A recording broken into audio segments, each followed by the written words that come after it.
All right, episode 12, Fire. So this is very Firestarter-esque, Stephen King's Firestarter. This guy is able to, make fire happen. He's pyrokinetic, isn't that what they call it? Pyrokinesis, right? Yeah, pyrokinetic. So Mulder's ex-girlfriend comes back in here, Phoebe, and she's this awesome practical joker, man. She puts a tape in the car, almost Mission Impossible style, and she's listening, and it's like there's a bomb in these cars and freaking them out, and then she opens the door, and they're like, what the fuck? And Scully's so jealous through this episode every time that they're together, but Mulder is all just discombobulated because he was like crazy about this chick at one point, but he knew she was bad news. She was screwing him over clearly because of what an aversion he has to her. But it's been so long, it's been like a decade, that he wants to give her another chance. And this bitch full on betrays him in this episode after everything. So she is a bitch. She is a total freaking asshole.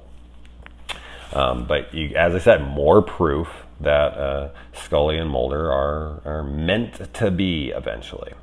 So they take this, they find the body, and they find that it's like burned at like 5,000 degrees, but they can't find an accelerant.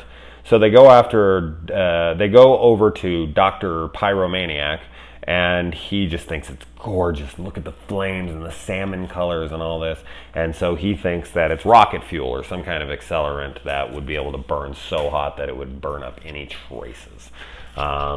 This killer here, he can light his own cigarette, he can light his finger on fire, he can light farts. I'm sure he can do whatever the hell he wants to do, which is just a terrifying villain. I mean, the Firestarter and all these different kinds of movies where they're able to just make fire come out of nowhere. Even Carrie has moments like that. Oh my God, being burned alive is such a terrifying thought.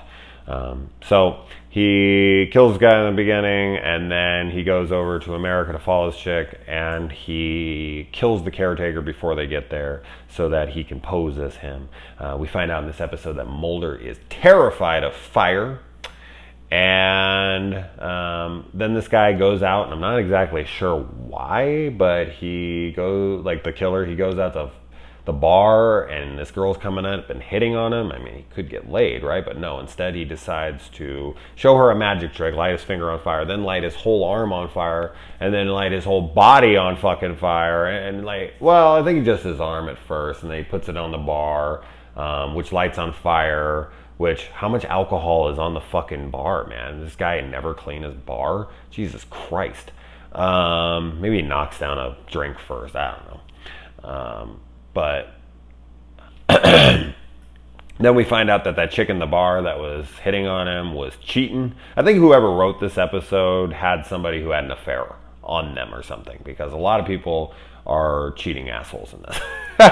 But who knows? Maybe that chick's boyfriend was abusive. You never know. So I'm not going to judge. And so this, Scully finds out this information. They're at this building where they're, the couple that the killer's after is at, and Mulder's there with this chick. And the building gets lit on fire, and the smoke is so thick that it's not as thick as it should be, but there is smoke there, which is really exciting. And because Scully wants. How did I skip? I skipped some shit here, but this still is relevant. Okay. Why did I skip so much here? Is that possible? No. Wait. Tries to get kids to smoke. Oh, I read that wrong. Motherfucker. I don't want to start this over. Okay? I'm not going to start it over. You know what? Fuck it. I apologize. Maybe I'll just edit all that out. I read this wrong. He tries to get kids to smoke. He's an asshole for that. Mulder's ex, Phoebe, blatantly offers him sex. She has a hotel room, whatever. Mulder, of course, is considering this because when Scully calls, he's like, I'm going to have my hands full. Scully comes down because she's got information that she needs to give him. She sees them kissing, and she is all super jealous and awkward and turns around. She sees the guy. Then she sees that the fucking 14th floor, which is the 13th floor, you superstitious assholes, is on fire. So Mulder runs up to face his fear. I don't know why he had to run up. There was 2 other people right there that could have done this and weren't terrified of fire. But he gets up there, and there's actually, now we're back to where I was before, there's smoke that actually is so thick that Mulder can't breathe, falls over coughing, and then the firefighters have to come in and rescue him. Thank you. I talk about this in so many reviews. The biggest problem that you face in a fire is smoke inhalation, okay? When people are in their beds at night and their house catches on fire, they die long before the fire touches them. They die from smoke inhalation. In these movies, there is always fire and no smoke. They're always running around in these buildings that are on fire for like 10 minutes and there's never any smoke. They're never coughing. It is fucking frustrating. And finally, the smoke is nowhere near as thick as it would be, but I don't care. I'm so happy that they addressed it. But then later in the episode, they don't. So I'm going to get mad again. But anyway, I know it would be hard to film in smoke and whatever, and I don't give a shit. So then the driver, caretaker / whatever, he saves the kids. The driver earlier, he had to give cough syrup, which ends up being laced with rocket fuel or something along those lines. And Scully kind of cracks the case when she goes through the records from what the fuck is that called? Not immigration, but the passport records. Shit, I can't think of what that's called right now. God dang it. But she cracks the case through that. We find out she gets them to send over a composite picture, and she realizes it's this guy, so they go over, and Mulder runs through the door, and boom, there's Phoebe making out with the people who they're trying to protect's husband right there on the stairs in the house with the wife right there. Mulder sees it.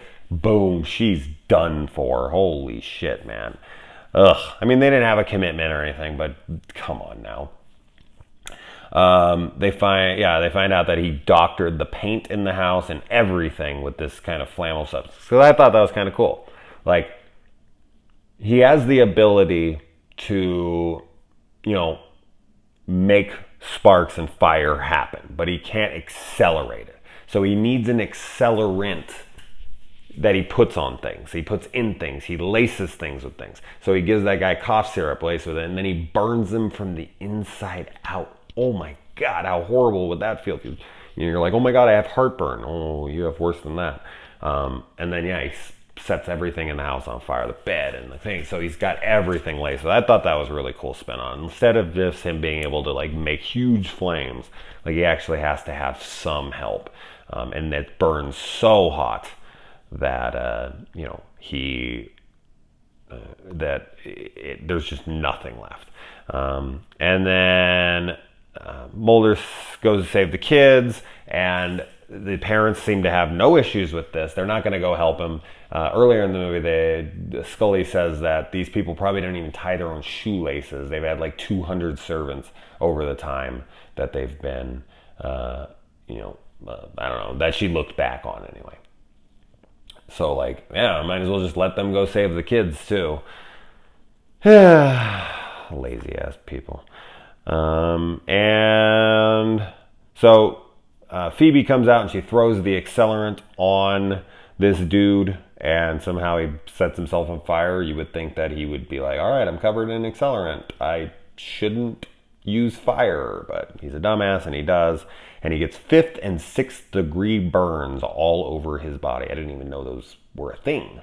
But he lives through it, and they say with his cell regeneration that he will be fully recouped within 1 month. And they gotta kind of make him this Magneto type prison where he can't burn anything, as opposed to Magneto's that has no metal in it. But yeah, I just think, like, isn't that enough proof for you, Scully, that something crazy's happening here? A guy who can fully regenerate on his own, Wolverine style, from 5th and 6th degree burns. Come on, Scully, you've seen enough by this point in the damn fucking show. We're already at the halfway point of this season. And she's already seen plenty. And she's still a skeptic, like fucking 80 episodes from now. So, anyways, all right, guys.